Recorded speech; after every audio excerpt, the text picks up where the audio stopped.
है कि आपसे बातें कर रहा हूँ तो मुझे पुष्पा 2 रूपहले पर्दे की एक फिल्म है, उसका डायलॉग बार बार याद आ रहा है कि मैं झुकेगा नहीं। वैसे हम आपके लिए झुकेंगे। लगता है कि मैं रुकेगा नहीं।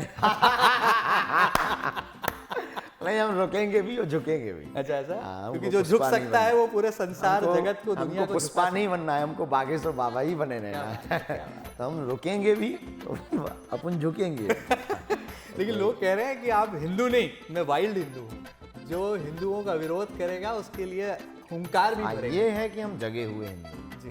आप एक गाल में तमाचा मारो तो बापू ने कहा है महात्मा गांधी जी ने कि आप दूसरा गाल कर दो, और अब वो दूसरे में ही मार दो।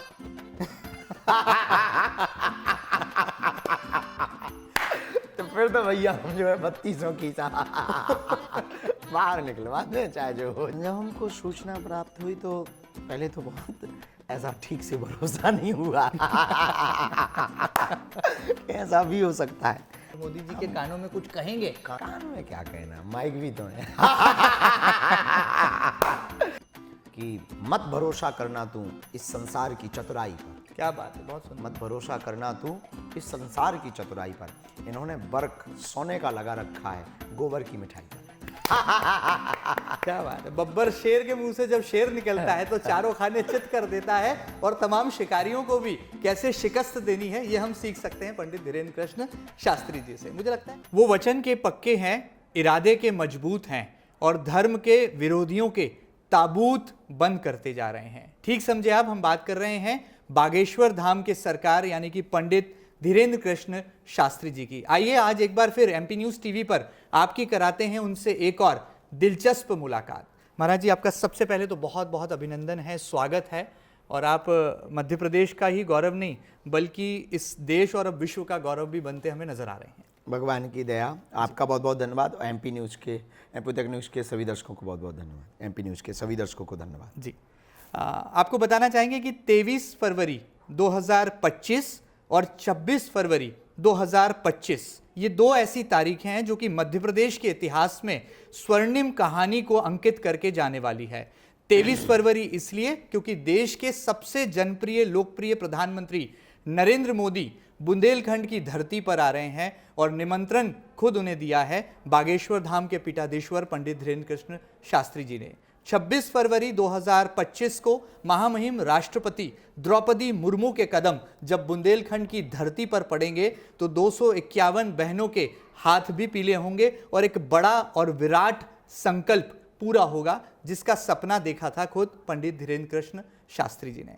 शास्त्री जी, जिस तरह से ये जो 2 तारीखों की मैं बात कर रहा हूँ, बहुत गौरव की बात है कि बुंदेलखंड की धरती पर पीएम नरेंद्र मोदी केवल भारत देश के ही नेतृत्व करता नहीं बल्कि विश्व को एक अलख जगाने वाले, एक नेतृत्व देने वाले नेता हैं। निश्चित रूप से इसमें किंचित मात्र भी संदेह नहीं है कि भारत जिस ऊंचाइयों पर पहुंचा है वो माननीय प्रधानमंत्री श्री नरेंद्र मोदी जी के कारण है। जी। अभी भारत विश्व मित्र की भूमिका निभा रहा, अभी भारत राम सेतु की भूमिका निभा रहा। वर्तमान का भारत डरता नहीं है, वर्तमान का भारत पिछड़ता नहीं है, वर्तमान का भारत पंक्ति में आगे खड़ा होता है। वर्तमान का भारत अनुबंध और संबंध दोनों इतने प्रगाढ़ रखे हुए हैं कि इसे किसी से डरने की ज़रूरत नहीं। उसके पीछे सबसे बड़ा कारण है विजन, मिशन क्लियर और कट है। वो है हमारे यशस्वी माननीय प्रधानमंत्री जी। और विराट हृदय इतना बड़ा है, देखना सोच इतनी बड़ी है कि अमेरिका के राष्ट्रपति जी स्वागत करते हैं और मैत्री रखते हैं। अब वो कहते हैं कि आपका बहुत बहुत स्वागत है और हम बहुत गौरवशाली हैं जो आपको मित्र रूप में पाए। दूसरी बात, भारत विश्वामित्र का है तो विश्वामित्र का भारत विश्वमित्र की भूमिका निभा रहा है। वाह, बहुत सुंदर व्याख्या। पर तीसरी बात, एक अनूठी बात यह है कि विजन और मिशन तो बढ़िया है कि 1947 तक हमें इस भारत को विकसित देशों में खड़ा करना है, लेकिन विराट हृदय यहाँ है माननीय प्रधानमंत्री जी का। इतनी व्यस्तता जहाँ पूरी दुनिया के लोग बड़ी आशा के साथ देख रहे हैं और भारत तो अपेक्षाओं के साथ देख ही रहा।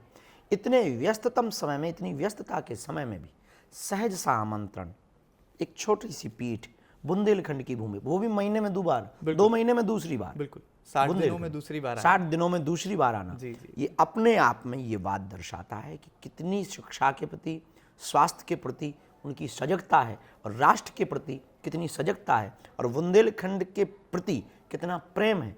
कि सहज बस उस आमंत्रण को आप देखिए, बड़े बड़े शहरों में जाना, मेट्रो सिटी में जाना, बड़े बड़े फंक्शन, एनआरआई फंक्शन या औद्योगिक जगत के फंक्शन या फिल्म स्टार के फंक्शन में पहुंचना एक बड़ी बात है। एक कोई, लेकिन उससे बड़ी बात ये कि छोटे से गांव में, बुंदेलखंड में, वो भी छोटी सी पीठ पर बालाजी के दर्शन करने पहुंचना, ये बहुत बड़ी बात है। ये उनकी विराटता को दर्शाता है कि हमारे माननीय प्रधानमंत्री जी इस देश को बचाना भी चाह रहे, इस देश के लोगों को जगाना भी चाह रहे और इस देश को अव्वल देशों में खड़ा करके पहुंचाना भी चाह रहे।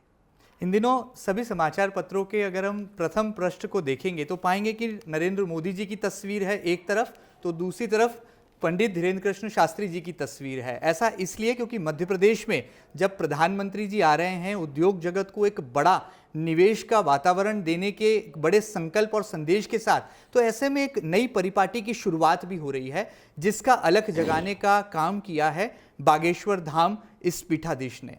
किस तरह से हमने आमतौर पर देखा है कि अस्पतालों में मंदिर तो होते हैं, लेकिन ये पहला अपनी तरह का एक अनूठा संकल्प है जहां पर मंदिर में अस्पताल बनने जा रहा है और उसकी नींव खुद देश के प्रधानमंत्री नरेंद्र मोदी रख रहे हैं।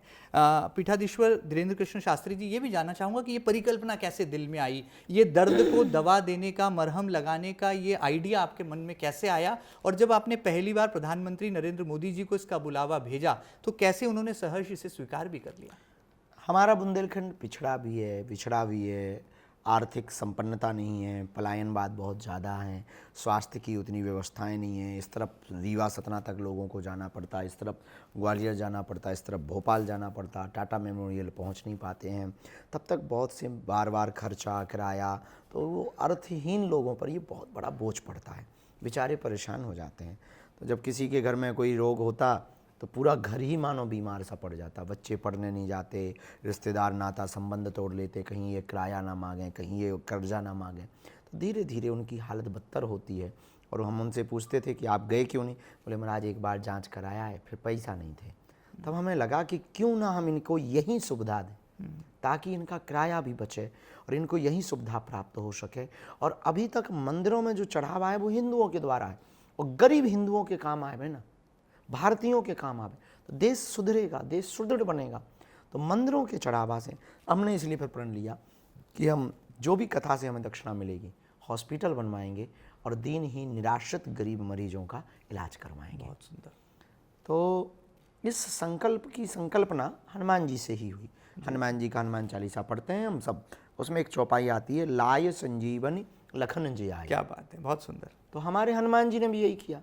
मेरा अगला सवाल यही था कि हनुमान जी संजीवनी बूटी जो है लेकर आते हैं और आप तो यहाँ पर कैंसर जो कि एक लाइलाज बीमारी है उसका इलाज खोलने करने के लिए अस्पताल ही ले आते। तो हमारे गुरु ने भी यही किया, तो हम भी यही कर रहे हैं, कोई बहुत नवाचार नहीं कर रहे हैं। हमारे बालाजी ने ये किया तो वो संजीवनी बूटी लाते हैं। तो हमने सोचा कि हम बूटी तो नहीं ला सकते हैं पर हॉस्पिटल तो खुलवा सकते हैं। तो ये हनुमान जी का कार्य ही था। तो इसी कारण से फिर भाव जागृत हुआ, संकल्प लिया।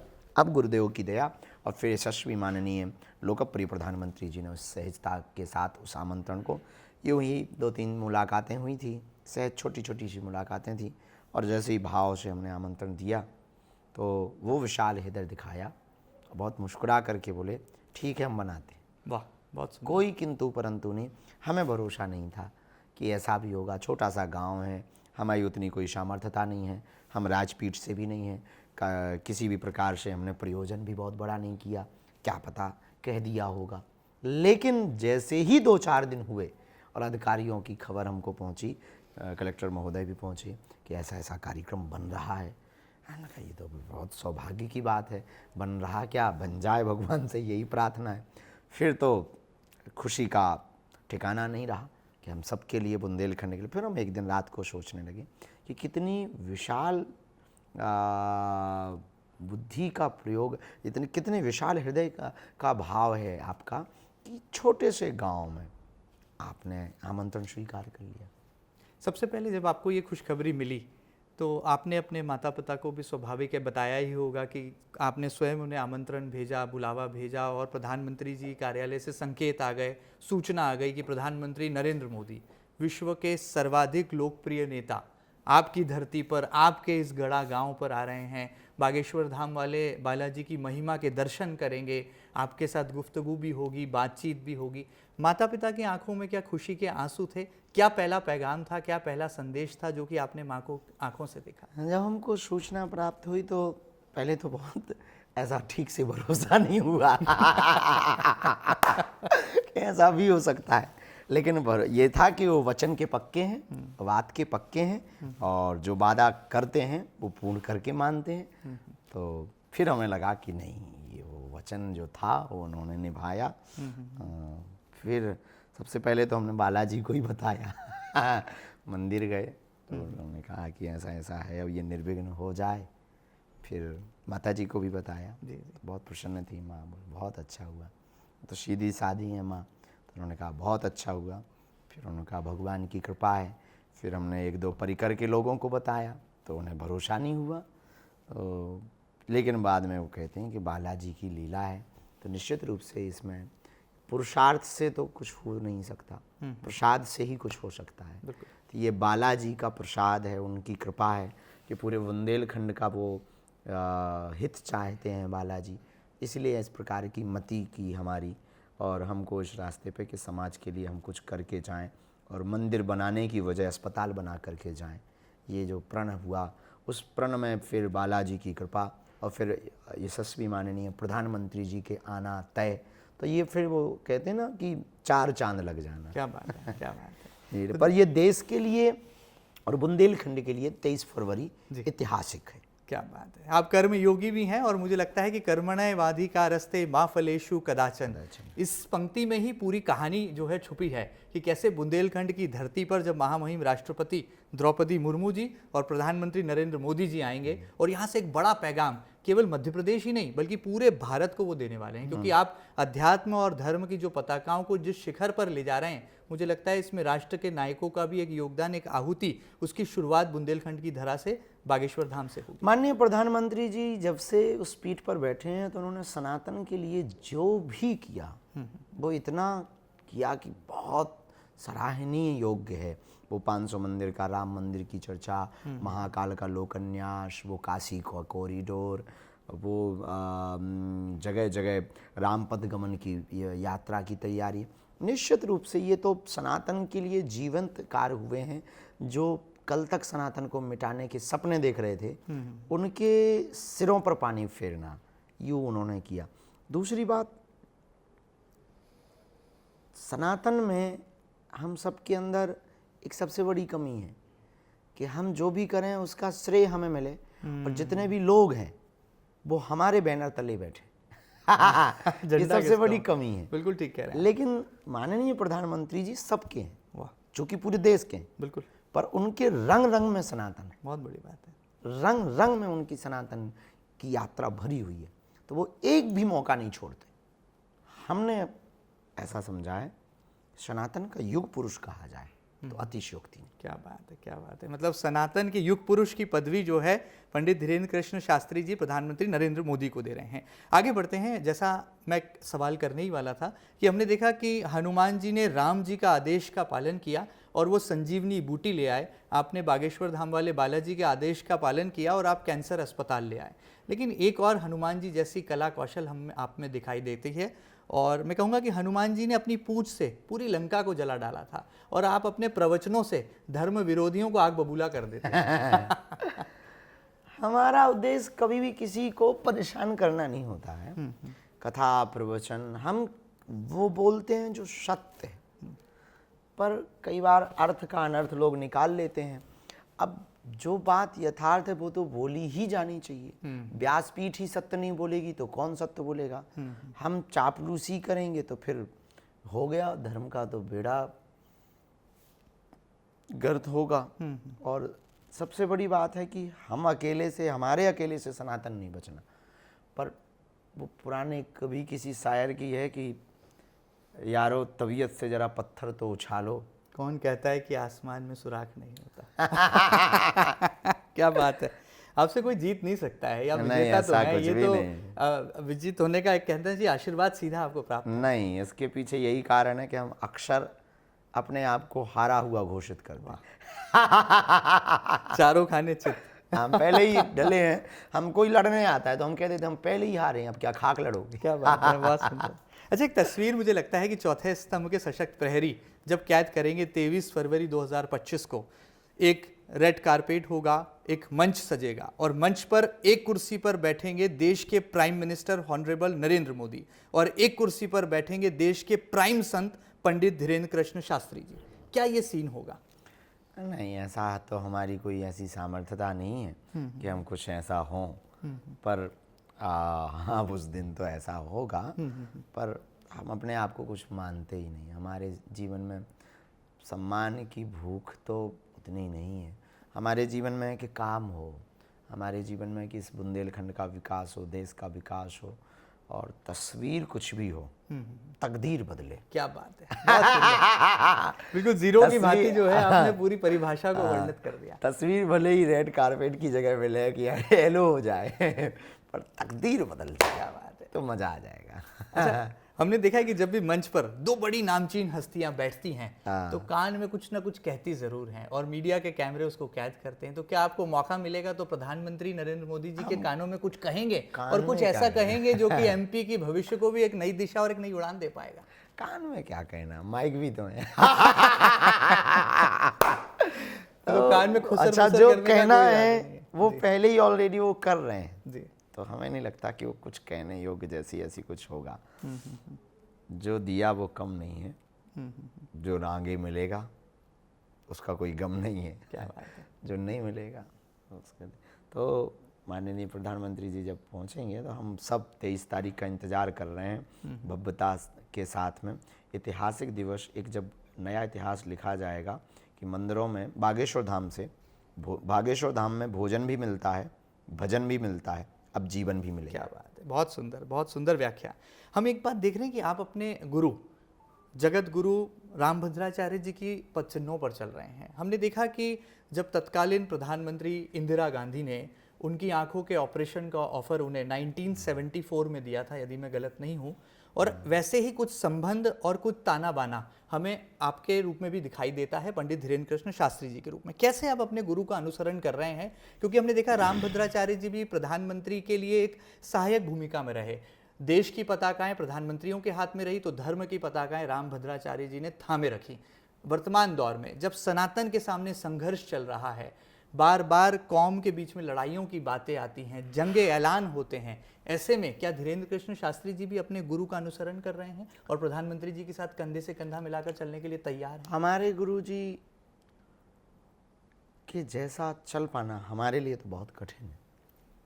गुरुदेव का विराट स्वरूप, वह वेदस्व पूर्ण वक्तव्य, वो परंपरा का अनुकरण, वो रामानंदाचार्य पीठ पर विद्यमान होकर के उस पीठ का उत्साह वर्धन, उस पीठ का यशोवर्धन करना, हमें नहीं लगता कि हम कभी स्वप्न में कर पाएंगे।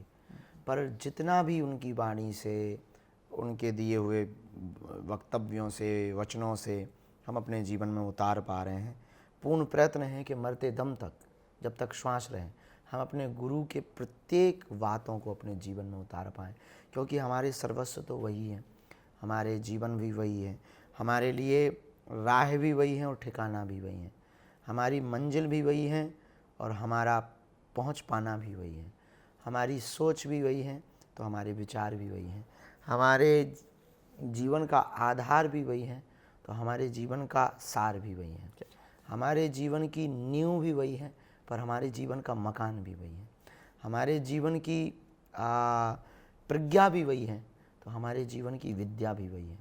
तो हम अपने जीवन में जो भी हैं अपने गुरु से ही हैं और गुरु से होकर के ही हम उनमें विलय होना चाहते हैं। तो सन्यासी बाबा और पूज्य जगत गुरु जी भगवान, ये हमारे जीवन की दो यूँ कहते हैं कि दो छत्र छायाएँ हैं जिन अम्ब्रेला के नीचे हम बैठे हैं। तो भगवान पूज्य श्री जगत गुरु जी तुलसी पीठ वाले सरकार गुरुदेव भगवान, उनकी विराटता के बारे में हमारा कुछ कह पाना समंदर में आंसू की बूंद फेंकने जैसा है। बहुत भावुक जवाब दिया, और मुझे लगता है गुरु की महिमा को सम्मान के रूप में जो है आपने परिभाषित किया, जो नई पीढ़ियों को भी जो है कहीं ना कहीं गुरु सम्मान से, गुरु शिष्य परंपरा से जरूर जोड़ पाएगा। हाल ही में प्रयागराज से आप लौटे हैं, गंगा मैया में आपने डुबकी भी लगाई है, और कुंभ के इस पवित्र और पावन मेले के साक्षी बनकर आप लौटे हैं। कैसा आभास रहा और किस तरह की व्यवस्थाएं थी, किस तरह का अनुभव था? ठीक था। परमार्थ निकेतन में कथा की और सभी संतों के 13 भाई त्यागियों में, 13 अखाड़ों में कुछ कुछ महापुरुषों के पास जा पाए, उनके दर्शन कर पाए। विशालता थी, विराटता थी, वैभव भी था, पराभव भी था, अनुभव भी अच्छे थे, प्रभाव भी देखा, भक्तों में भाव भी देखा, प्रज्ञा भी देखी, साधन भी बहुत जुटाए गए सरकार द्वारा, तो संतों की साधना भी देखी। सरकार की साधनों को देखा तो संतों की साधनाओं को देखा, ज्ञान को देखा तो विज्ञान के आविष्कार को भी देखा, और त्रिवेणी का संगम देखा तो भक्तों का संगम भी देखा, उल्लास भी देखा, माधुर्य भी देखा, सनातन संस्कृति के प्रति वो समर्पण देखा कि किलोमीटर पैदल चल कर के अपनी संस्कृति की रक्षा के लिए और अपने परंपरा का अनुसरण करने के लिए लोग सब कुछ त्याग करके, प्राणों की बाजी लगा करके महाकुंभ में पहुंच रहे हैं। तो कुछ चीज़ें थीं जो सरकार की तरफ से, यूपी सरकार की तरफ से और बेहतर की जा सकती थी, पर ठीक है, अच्छा था। जो भी हुआ बहुत बेहतर हुआ। हमारे जीवन का ये दूसरा तीसरा महाकुंभ था, उन सब से बहुत बेहतर था, और हम तो बहुत प्रसन्न थे। बस भगवान से यही प्रार्थना है कि इसी प्रकार का वैभव हमको महाकुंभ में जाके ऐसा लगा कि सनातन ने भारत को प्रेजेंट किया और भारत ने सनातन को प्रेजेंट किया। एक उदाहरण बहुत सुंदर देखने को मिला कि स्विट्जरलैंड से एक नागरिक निकलता है 2 साल पहले, पदयात्रा करते हुए 2 साल बाद प्रयागराज की धरती पर पहुंच पाता है। तो क्या वाकई में ये सनातन की शक्ति है कि कुंभ में भाग लेने के लिए कोई बाशिंदा विश्व के कोने से निकलता है और भारत की भूमि पर आता है? सनातन का जो एक नया स्वरूप दुनिया ने देखा वो अनूठा था कि हमने अपनी आधी आबादी को एक जगह बुलाकर पूरी दुनिया को ये बताया, क्राउड मैनेजमेंट में कि मैनेजमेंट में हम कैसे हैं। हम ना कारे और गोरे का भेद करते, हम ना कास्टिज्म को आगे रखते, हम ना अमीर या गरीब को आगे रखते। जहाँ अमीर ने डुबकी लगाई वहाँ गरीब ने भी डुबकी लगाई, जहाँ पिछड़े और बिछड़े के नाम से जिन्हें पुकारा जाता उनने डुबकी लगाई, तो भारत के शीर्षस्थ संतों ने भी वहाँ डुबकी लगाई। हमने ये बताया उनको कि हम अव्वल हैं अपनी संस्कृति में, और हम इसीलिए आदि से हैं और इसीलिए अंत तक रहेंगे, क्योंकि जब हम वहाँ पहुँचते हैं तो हम ये भूल जाते हैं कि हम कुछ हैं, हम वहाँ सिर्फ भक्त बन करके जाते हैं। तो ये पूरी दुनिया को जो एक संदेशा दिया महाकुंभ ने, वो बड़ा अनूठा था। ना वहाँ पर सेक्टर थे, ना वहाँ पर ये था कि ये ही स्नान करेंगे, नहीं, सब स्नान कर, no VIP culture, no VIP. VIP movement रहे हैं, पर स्नान की पद्धति में वीआईपी कल्चर मूवमेंट तो थे वहाँ, ऐसा नहीं कर सकते। जो अखाड़ों की परंपरा रही है, शाही स्नान की परंपरा रही है, तो वीआईपी तो बहुत आए। जी। कई बार हमें लगता है कि महाकुंभ में एक दिक्कत वीआईपीओ के आने से भी हुई। वाह, तो चिंता का विषय है, आपको लगता है इस पे हाँ, चिंतन ये और तो मनन चिंतन आने वाले होना समय में चाहिए, करने की जरूरत ये है। तो चिंतन होना चाहिए। केवल एक सनातन ही है इसमें बहुत वीआईपी प्रोटोकॉल्स को, हाँ, हम मानते हैं उनकी सुरक्षा और उनका कद पद, इसकी ख्याल रखा जाना चाहिए, वो बिल्कुल रखा जाना चाहिए। लेकिन किसी की सुविधा के लिए दुविधा को भी उत्पन्न किसी की सुविधा के लिए लोगों को दुविधा ना बने, इस बात का ध्यान रखना भी बहुत ज़्यादा जरूरी है। क्या बागेश्वर धाम वाले महाराज जी को गुस्सा आया था जब प्रयागराज का महाकुंभ चर्चाओं में तो आया था, लेकिन संतों की वजह से नहीं, अध्यात्म की वजह से नहीं, बल्कि मोनालिसा, हर्षा रिछारिया और आईआईटी वाले बाबा की वजह से? कभी लगा था ऐसा कि ये भी कोई सुर्खियों का विषय बन सकता है? नहीं, अब आजकल तो रील का जमाना है। अब हम अगर ये बोलेंगे तो लोग कहेंगे महाराज तुम भी तो रील से फेमस हो। रियल लाइफ की बात है, लेकिन रील भी जरूरी है। हाँ, लेकिन रील भी जरूरी है। तो रियल में रील। पर एक बात हमको जरूर लगी थी, जो हमने उस वक्त भी कही थी, वो भी चाहे वो आई बाबा हो या जो भी आपने नाम लिए हों, सबको दायित्व है, सबको वायरल होने का अधिकार है, लेकिन हम अपनी संस्कृति को भी वायरल कर सकते हैं। बहुत बड़ी बात बोली आपने। हम अपने संतों को वायरल कर सकते थे, अखाड़ों को वायरल कर सकते थे, त्रिवेणी की महिमा को वायरल करना किया और भी कर सकते थे। हम अपनी परंपराओं को वायरल कर सकते थे। हम वो नागा साधुओं का तप, वो योगियों का तप, वो जपी तपी ध्यानी ज्ञानी वैरागी ऋषि मुनि महात्मा, उनके बारे में बातें कर सकते थे। तो थोड़ा सा तो महाकुंभ शुरुआत के दिनों में उद्देश्य से भटका, पर वापस फिर पटरी पर आया, धर्म की तरफ हम फिर बहने लगे। तो वो भी जरूरी ही था। वो लोग अगर वायरल हुए हैं तो उसमें बुराई वाली कोई बात ही नहीं है, और होना भी चाहिए, जरूरी भी है, वक्त की नज़ाकत है। अच्छा, इन दिनों हमने देखा कि आपका एक बदला बदला रंग दिखाई दे रहा है, और वो कैमरों के सामने भी आ रहा है, जनता के सामने, भक्तों के सामने, आपके अनुयायियों के सामने भी आ रहा है। क्या आप बातों ही बातों में कभी कविराज बन जाते हैं, कभी शायर बन जाते हैं, और ऐसी गूगली फेंकते हैं एक बॉल पर जो है 3 विकेट डाउन कर देते हैं। ये कैसे कर रहे हैं, और इसके पीछे वजह क्या है? कहीं कोई दर्द तो नहीं है, कहीं कोई चोट तो नहीं लगी कि कवि और शायर बन पड़े हैं पंडित धीरेन्द्र कृष्ण शास्त्री जी? नहीं, कोई दर्द चोट नहीं है, हमको क्या दर्द होगा, हम तो दर्द चोट वाले आदमी नहीं। आपकी शायरियाँ बड़ी वायरल हो रही हैं रील के ज़माने में। अब लोग वायरल कर देते हैं, वो ठीक है, हम तो बोल देते हैं। पढ़ते तो यही हैं थोड़े मोड़े, जितना भी बन जाए, इतने ज़्यादा भी नहीं पढ़ते, पर पढ़ लेते हैं। तो समय जब भी मिलता है तो जो भी पढ़ने का मन करता है तो पढ़ लेते हैं। अब पढ़ना कोई बुरा नहीं है, तो कोई भी शब्द बहुत अच्छे लगते हैं तो हम उनको कम शब्दों में बड़ी भाव अभिव्यक्ति मिल जाती है। क्योंकि हमको बहुत बोलने की बजाय हम कम शब्दों में कविताएं जो होती हैं, और ये जो 2 लाइनों की शायरी होती है, वो बहुत बड़ी बात। जैसे अभी एक हम पढ़ रहे थे तो उन्होंने कहा कि मत भरोसा करना तू इस संसार की चतुराई पर। क्या बात है, बहुत सुंदर। मत भरोसा करना तू इस संसार की चतुराई पर, इन्होंने बर्क सोने का लगा रखा है गोबर की मिठाई पर। क्या बात है। बब्बर शेर के मुंह से जब शेर निकलता है तो चारों खाने चित कर देता है, और तमाम शिकारियों को भी कैसे शिकस्त देनी है ये हम सीख सकते हैं पंडित धीरेन्द्र कृष्ण शास्त्री जी से। मुझे लगता है कि आपसे बातें कर रहा हूं तो मुझे पुष्पा 2 रूपहले पर्दे की एक फिल्म है, उसका डायलॉग बार बार याद आ रहा है कि मैं झुकेगा नहीं। वैसे आपके लिए लगता है कि मैं रुकेगा नहीं? नहीं, हम रुकेंगे भी और झुकेंगे भी। अच्छा, ऐसा? क्योंकि जो झुक सकता है वो पूरे संसार जगत को, दुनिया को पुष्पा नहीं बनना है, हमको बागेश्वर बाबा ही बने रहना है। तो हम रुकेंगे भी, अपन झुकेंगे। लेकिन लोग कह रहे हैं कि आप हिंदू नहीं, मैं वाइल्ड हिंदू हूँ, जो हिंदुओं का विरोध करेगा उसके लिए हुंकार भी भरेगा। ये है कि हम जगे हुए हिंदू हैं। जी जी। आप एक गाल में तमाचा मारो तो बापू ने कहा है, महात्मा गांधी जी ने, कि आप दूसरा गाल कर दो, पर अब वो दूसरे में ही मार दे।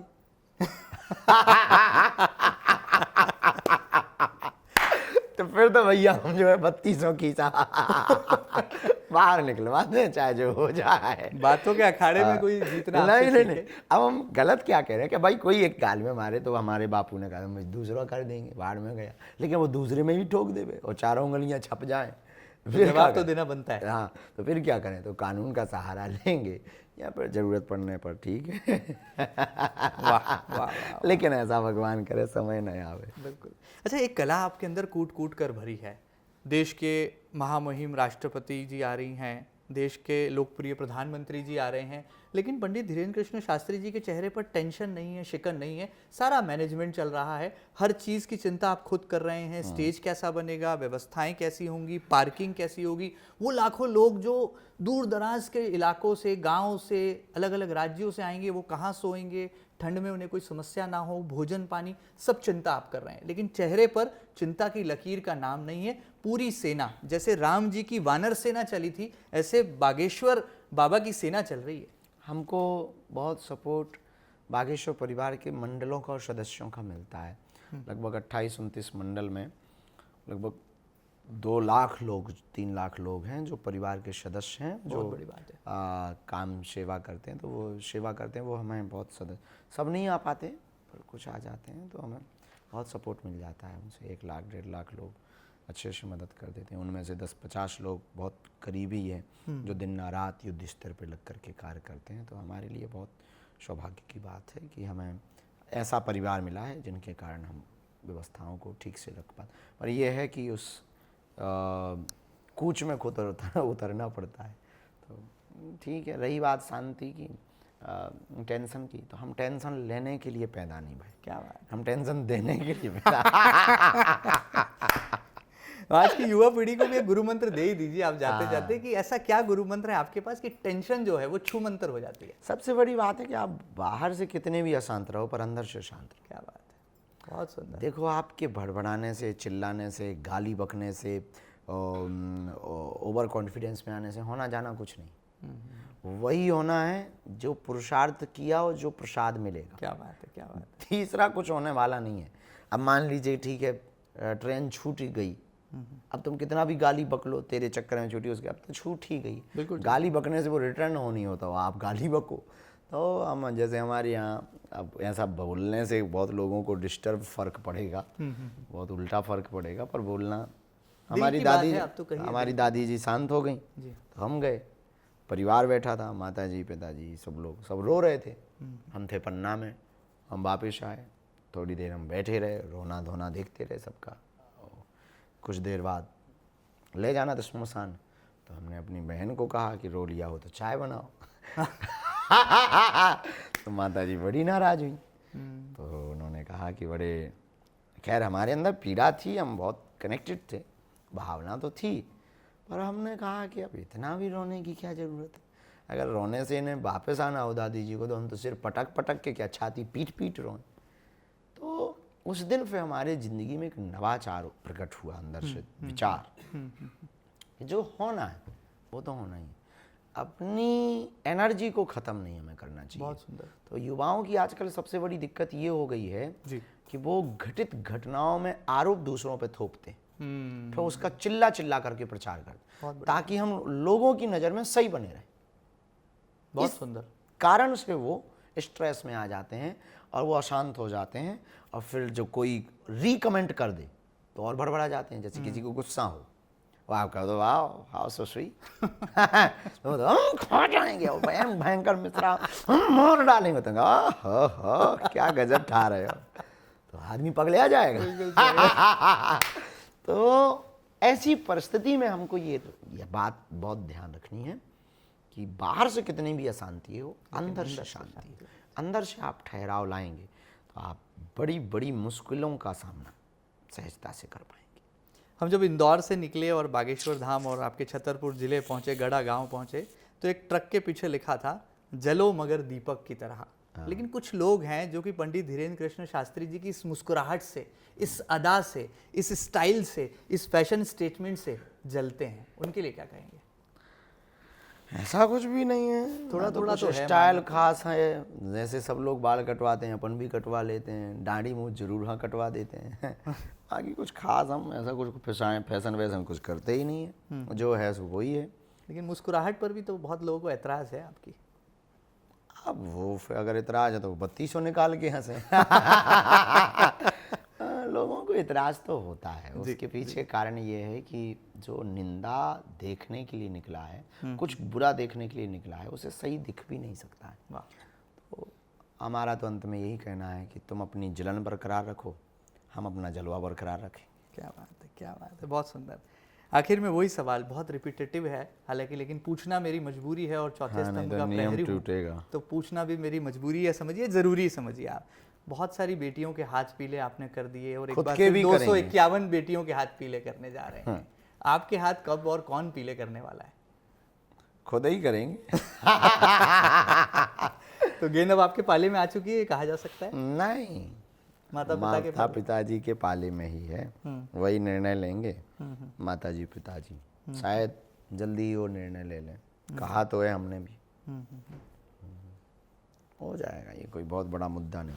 कुछ सपने ऐसे हैं जो हमें सोने नहीं देते, अभी उन सपनों को पूरा करना बहुत जरूरी है। फिर जिम्मेदारी, लोग सोते हुए सपने देखते हैं, हम जगते हुए सपने देखते हैं, और कुछ बड़ा करने के लिए आपको सोते हुए सपने नहीं, जगते हुए सपने देखने पड़ते। क्या बात है। तो हमारी जिम्मेवारियां कुछ ऐसी हैं जो हमें सोने नहीं देती हैं। अब जिम्मेवारियां इतनी बड़ी हैं तो एक नई जिम्मेवारी लेना, एक नया टास्क पार करना। बिल्कुल ठीक है। पहले कुछ टास्क पूरा चैलेंज करें। अभी हमारा उद्देश्य है कि 23 फरवरी को जो ऐतिहासिक दिन है बुंदेलखंड का, उसमें सबको बुलाकर हम सब माननीय प्रधानमंत्री जी को धन्यवाद दे करके हॉस्पिटल को प्रथम चरण को हमें 2-2.5 साल में पूरा करना है। उसके बाद उसे मेडिकल कॉलेज तक ले जाना है। वाह, बहुत सुंदर। मतलब लक्ष्य के बाद भी आपका एक महालक्ष्य तय है। तय है। बेटियों के हाथ पीला करने की सिलसिला यहीं रुकेगा नहीं, ये तो बढ़ता चलता ही जाएगा, रहेगा। विराट होता जाएगा। अभी राष्ट्रपति जी आए हैं, आने वाली हैं, प्रधानमंत्री जी आने वाले, आने वाले समय में विश्व की भी हस्तियां, मुझे लगता है अमेरिकी राष्ट्रपति भी वो दिन दूर नहीं जब यहाँ इस धरती पर होंगे। ऐसा तो हम कभी गए ही नहीं अमेरिका पर वो आ जाए तो हम स्वागत कर लेंगे, कभी गए ही नहीं हम। जी जी जी। चलिए, रात का कांटा जो है मुझे लगता है मुझे अनुमति नहीं दे रहा है, क्योंकि ब्रह्म मुहूर्त की तरफ हम बढ़ रहे हैं, लेकिन एक और बात मेरे दिल में रह गई, उसको भी पूरा कर ही लेता हूँ। जब इतनी सारी दिल की बातें आपकी एमपी के दिल तक पहुँचाई है, हिंदुस्तान के दिल तक पहुँचाई हैं, आपकी कहानी को जब हम देखते हैं तो फिल्म राम लखन के एक ऐसे किरदार का गाना मुझे ऐसा अच्छा लगता है। वो कहता था कि माई नेम इज़ लखन, लेकिन आप कहते हैं माई नेम इज़ धीरेन्द्र। ए जी ओ जी मैं हूँ मनमोजी, करता हूँ मैं वो तुम भी करो जी, 1 2 का 4 और 4 2 का 1। तो क्या सच्चाई है कुछ इस गाने में? अब उस गाने का वो जाने, नायक जाने, लेखक जाने। हाँ, लेकिन धीरेन्द्र जी पर भी फिट बैठती है ये लाइन। जिंदगी को आप जैसे ढालना चाहो वो वैसे ढलेगी जी। और ज़िंदगी में कुछ भी असंभव नहीं है। हम अब्राहम लिंकन को बहुत पढ़ते हैं जी। तो अब्राहम लिंकन के बारे में जब हमने पढ़ा कि उसकी माँ ख़त्म हो गई, पिता ने दूसरी शादी कर ली, पिता पीटता था, पर उसे पढ़ने का इतना शौक़ था कि वो मजदूरी कर करके जाता था और पढ़ता था।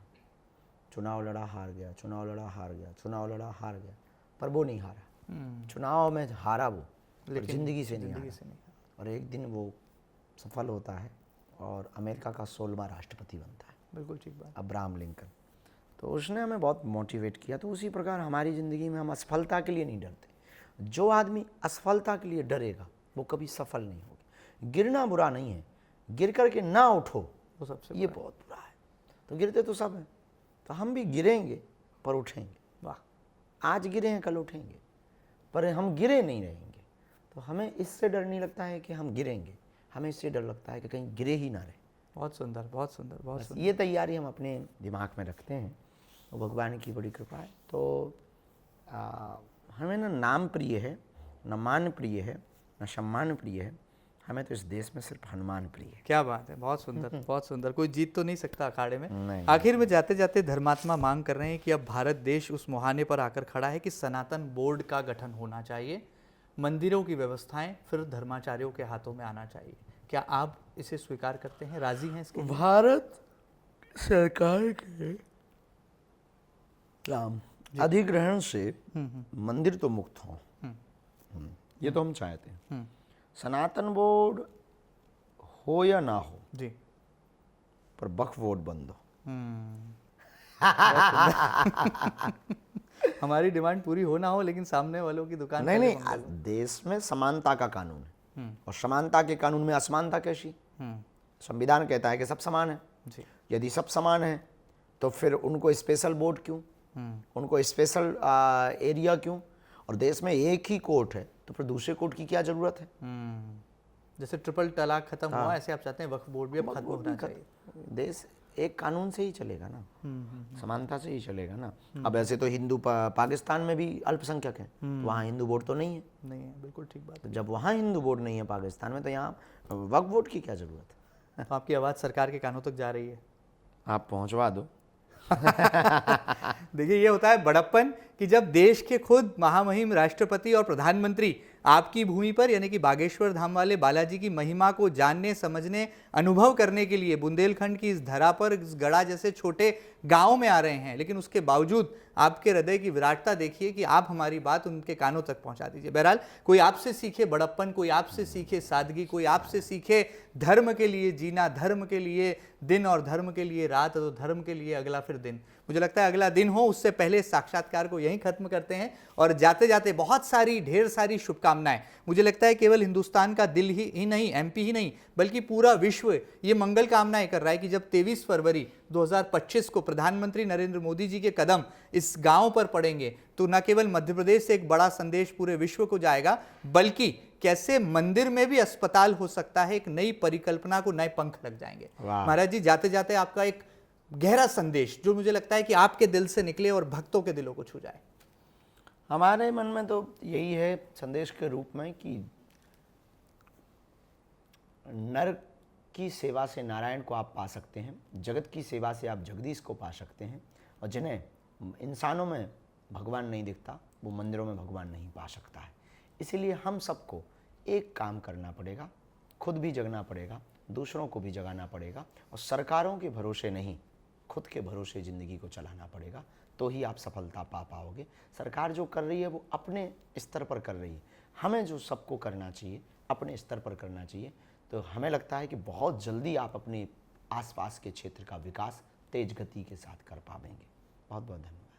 आत्मनिर्भर भारत का नारा देश की सरकार बुलंद करती है और उसे साकार करने का काम पंडित धीरेन्द्र कृष्ण शास्त्री जी कर रहे हैं। और मुझे लगता है कुछ ऐसी ही परंपरा की शुरुआत जो कि बागेश्वर धाम इस पीठाधीश्वर से होने जा रही है, तमाम पीठाधीश्वर भी इसी परंपरा के निर्वहन को आगे और रफ्तार देंगे, ताकि आने वाले दिनों में जन सेवा, मानव सेवा क्या है, इसको ना केवल हम हृदय में बसाएं बल्कि अभिव्यक्त करके ऐसे क्रियाकलापों से पूरे देश ही नहीं पूरी दुनिया को भी बताएं। उम्मीद करते हैं कि आपको महाराज जी के दिल की बात आपके दिलों तक पहुंचाने में हम कामयाब रहे होंगे, और जिस तरह से वो नेक इरादे और पवित्र वादे के साथ अपने कदम आगे बढ़ा रहे हैं, उम्मीद कीजिए, ईश्वर से प्रार्थना कीजिए कि उनके कदम कभी रुकना नहीं चाहिए और सही मंजिल तक जरूर ये पहुंचना चाहिए, क्योंकि इसमें छुपा है सच्चा हित और सच्चा चरितार्थ और सच्चा परमार्थ। ये खास बातचीत आपको कैसी लगी हमें जरूर बताइएगा, और ताजा तरीन खबरों के लिए लगातार बने रहिएगा आपके अपने न्यूज चैनल MP न्यूज के साथ। फिलहाल इतना ही, नमस्कार।